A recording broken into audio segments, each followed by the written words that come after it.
From the headquarters of Telesur English in Quito, Ecuador, I'm Carla Gonzalez, and this is From the South.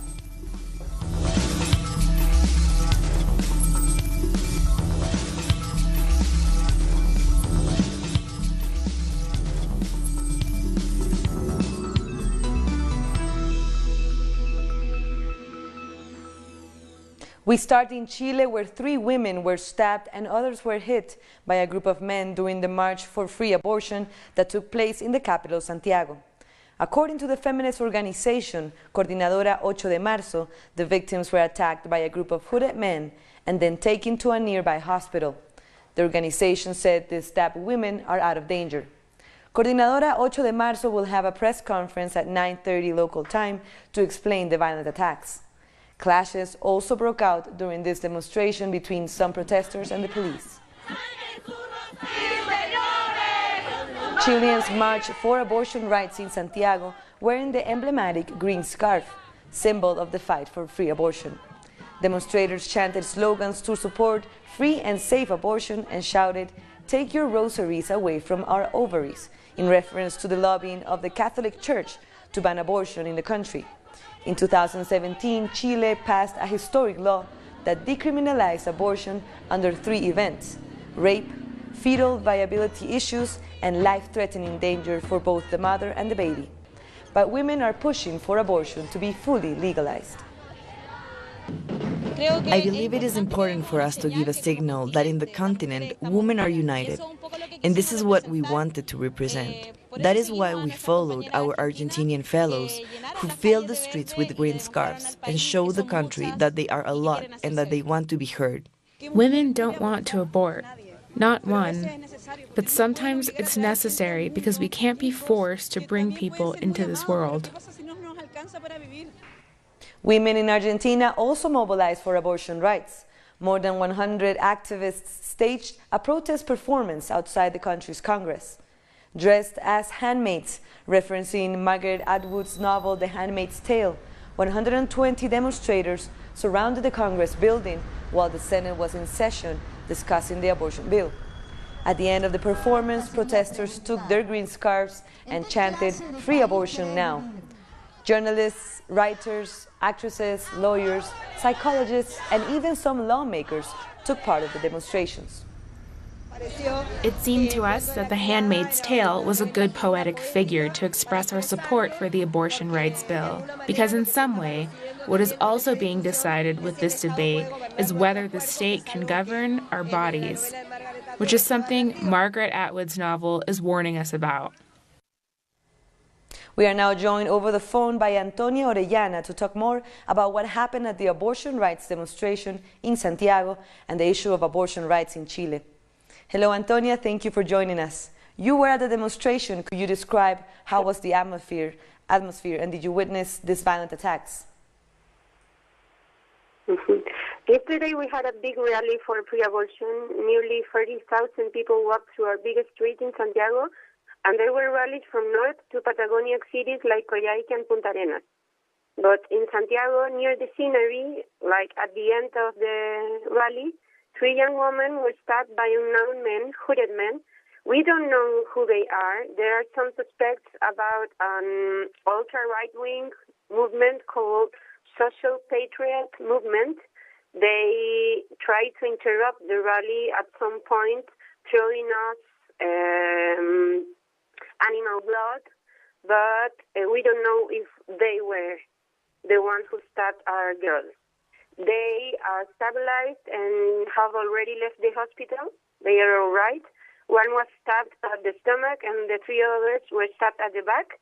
And today the Coordinadora Feminista en Lucha will announce a criminal complaint against the people who made this attack. The organization spokeswoman, Macarena Castañeda, said today that we have to call this as it is. This is terrorism, and you have no other word to name a multiple attack on a public demonstration. So there's a wave of feminism in Chile and across Latin America. Do you think this has triggered attacks against these demonstrations and also an increase in gender violence? We don't really know who made this, so we are very precautious about naming responsibles. But we have some suspects, and we have received virtual attacks. We received hostility, and we have we have known what has happened in other countries. The organization haven't received any public solidarity from the President Piñera government. That's really concerning because in January, an ultra-right-wing leader, José Antonio Cast, had a public demonstration at a public university, and all the political parties shown solidarity with him about freedom of speech. Now we have 3 stabbed women at a abortion rally and no news from the authorities.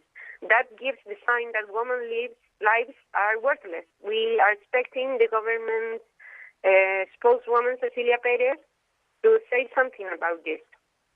So, Antonia, abortion is legal in Chile under 3 circumstances, and women's rights are asking for abortion to be totally legal now. Why is this change so important? Yes, we have a really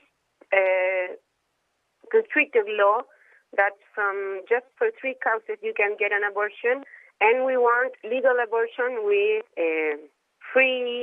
for free reasons until the 12 weeks at least. That's because we know, and recent studies have shown that the recent law only covers 3% of the national abortions. And there are the poor woman, the young woman, who gets the risks of clandestine illegal abortions. Thank you very much, Antonia, for your time. Let's move along to another story. President Nicolás Maduro in Venezuela made major announcements regarding the national currency. The Bolívar, now called the Bolívar Soberano or Sovereign Bolívar, will no longer be tied to gold, but it's now anchored to the digital cryptocurrency, the Petro, which is based on the value of oil. This major change aims at guaranteeing the stability of the currency as the country continues to deal with hyperinflation. A new monetary conversion will take place on August 20th, which divides the current value of oil by 10,000, meaning 5 zeros from the currency will be removed.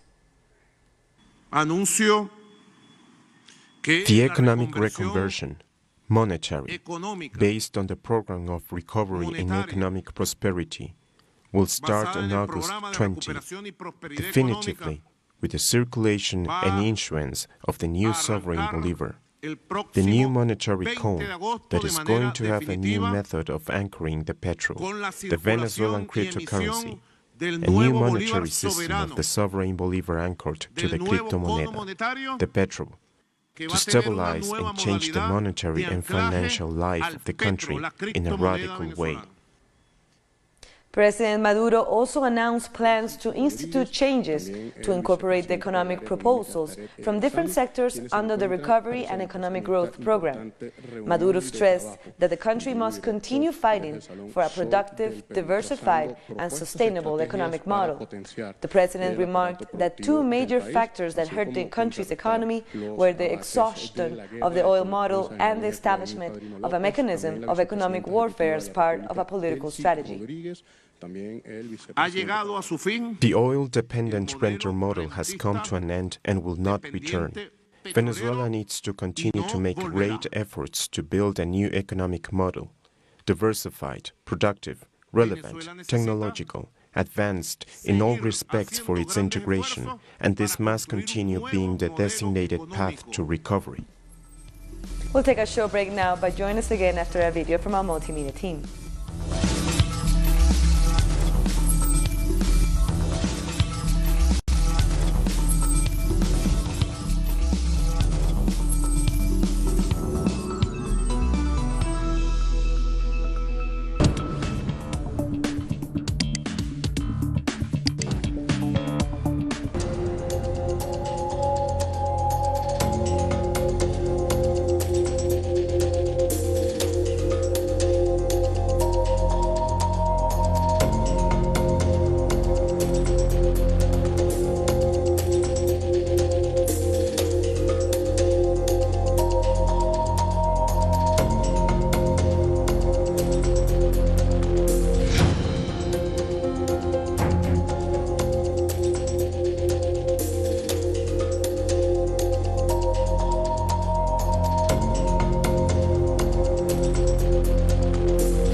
Welcome back. In Santiago de Cuba, Cubans are participating in the largest annual commemoration of the assault on the Moncada barracks. The main event began at dawn, or 5:12 a.m. local time, the exact moment in which the attack, led by Fidel Castro, began against dictator Fulgencio Batista. 65 years after the assault on the Moncada barracks, the first secretary of the Communist Party of Cuba, Raúl Castro, has returned to the Sierra Maestra to preside over the 26th of July commemorations, marking the work of a people committed to its history, alongside Cuban President Miguel Díaz-Canel.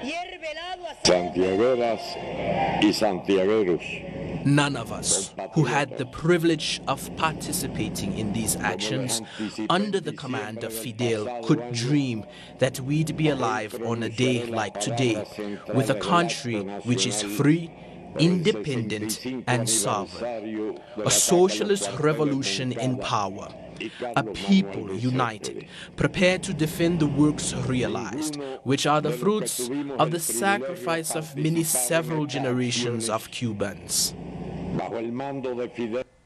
The deadline for the U.S. government to reunite more than 2,500 kids with their families has come to an end this Thursday. The deadline was established by a judge in San Diego, California. Social organizations have denounced that the parents have not been able to contact their children since they took them away. So far, only 450 minors have been reunited with their families. The children were separated from their parents at the U.S.-Mexico border under the zero-tolerance immigration policy pushed by the government of President Donald Trump.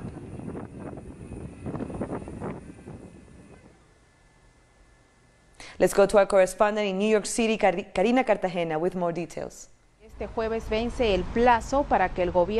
Thursday, the deadline for the government to reunite more than 2,500 children detained at the southern border and separated from their parents has come to an end. Lawyers of the Trump administration have said only 1,600 children legally qualify to be reunited with their families. The deadline for the government to comply with this measure was ruled by a judge in San Diego, California, who said the United States doesn't have a proper tracking system of the families it has separated. Social organizations across the country have said parents haven't been allowed to contact their children, and some have even been deported without them. Only 450 children have been reunited with their parents so far. The Union of Civil Freedom has asked the government of the United States to establish a budget to give psychological therapy to the children, especially those who are less than 5 years old. Karina Cartagena from New York. The government of El Salvador is reporting a severe drought across several departments of the country. It has announced emergency measures for small agricultural producers who have lost their crops.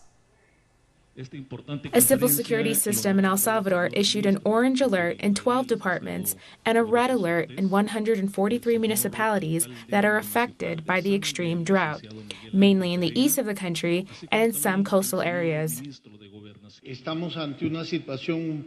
We are in an uncertain situation. We don't know when the winter is going to arrive to the eastern zone after this first meteorological drought.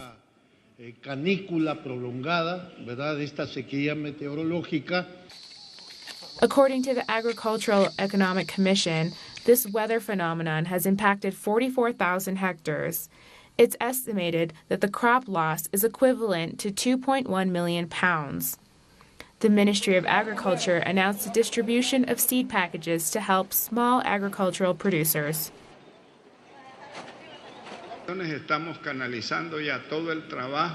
We're working along with local governments to keep a record of the affected people, so we can start with the distribution of the seed package to replace the crops once we have all the conditions and information.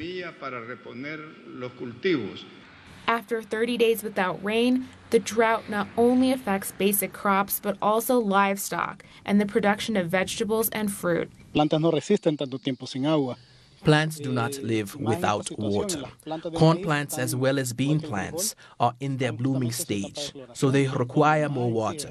And if it does not rain this week in most parts, we will probably have total crop losses.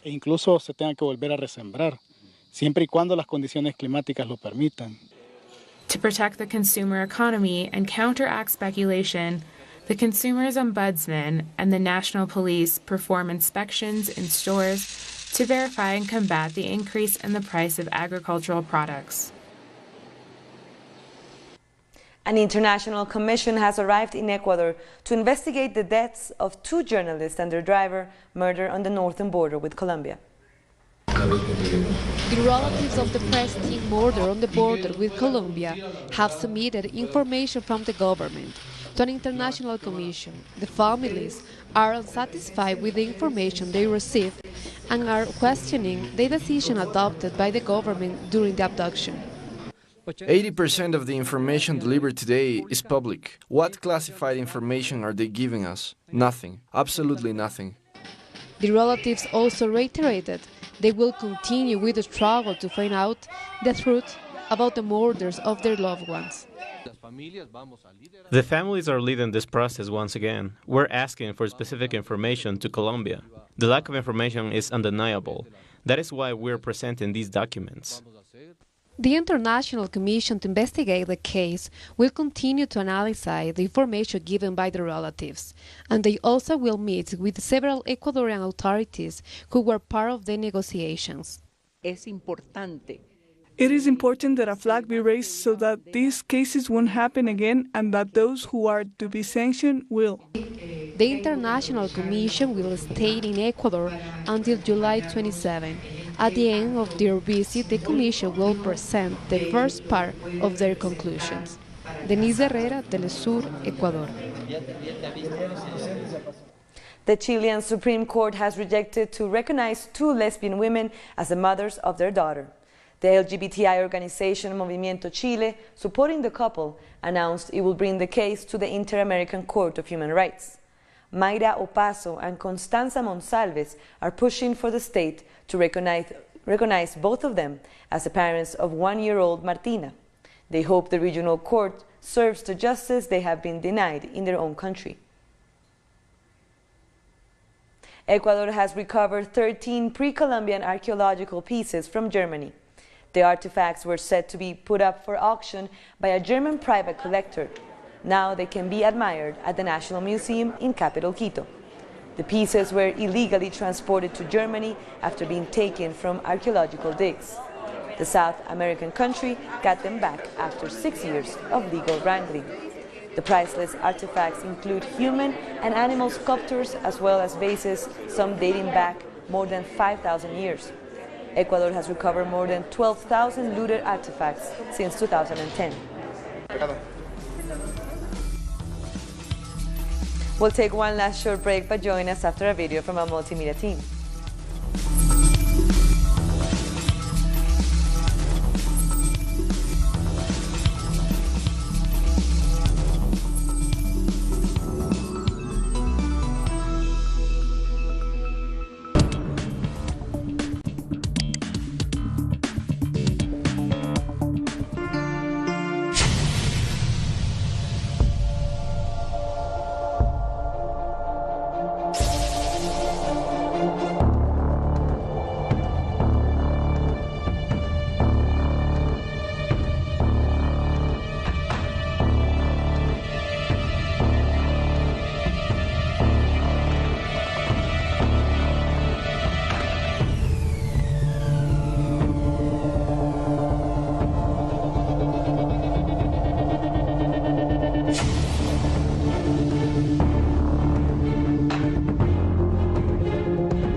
Thanks for joining us again. Pakistan is still awaiting official election results. Preliminary results show that Imran Khan and the PTI is taking the lead.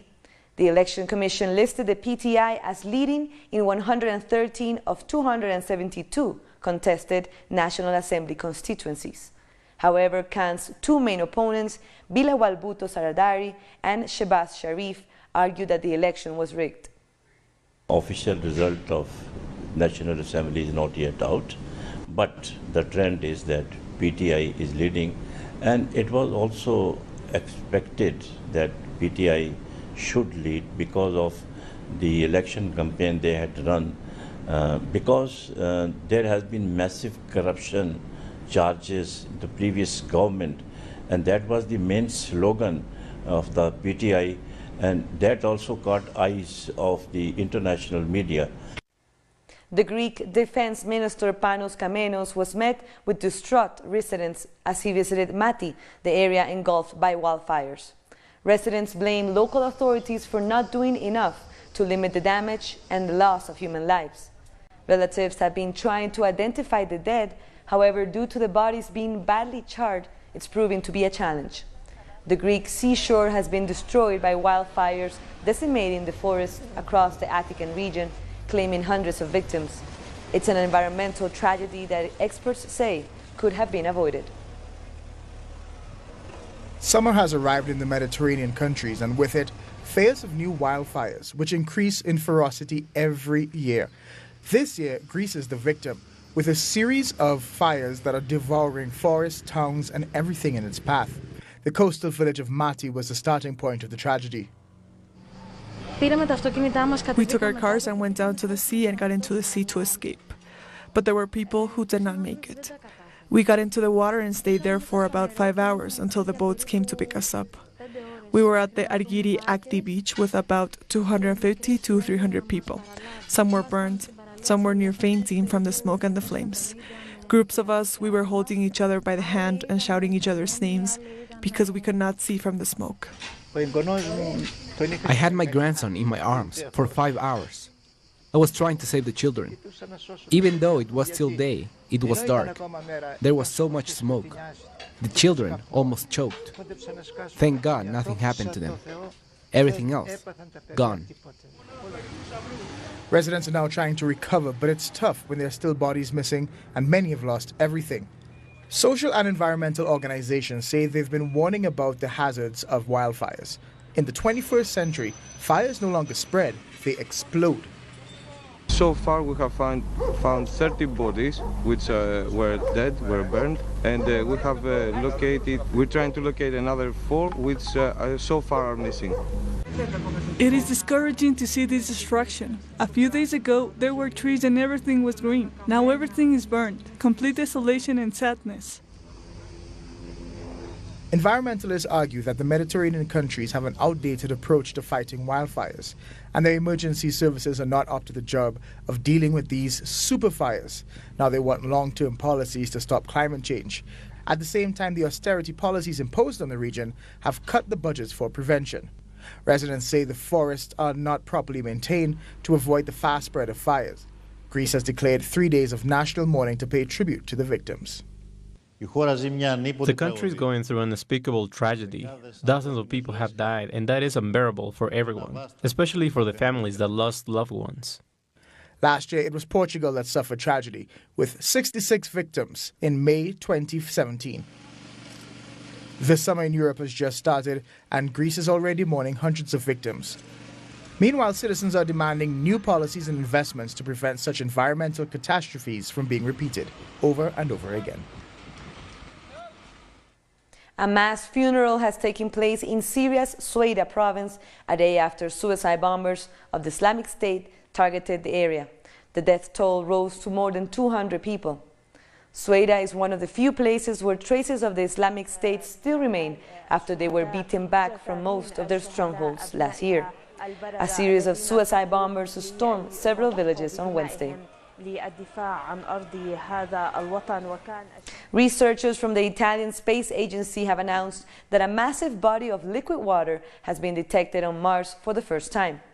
The team used a radar instrument on an orbiting spacecraft and spotted what they believe to be a lake sitting under the planet's south polar ice cap, and has a dimension of about 20 kilometers.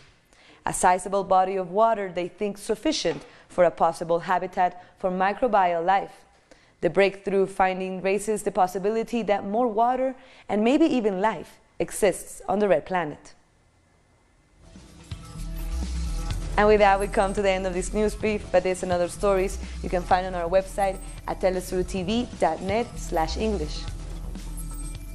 And be sure to also follow us on social media, Facebook, Twitter, and Instagram. For Telesur English, I'm Carla Gonzalez. Thank you for watching.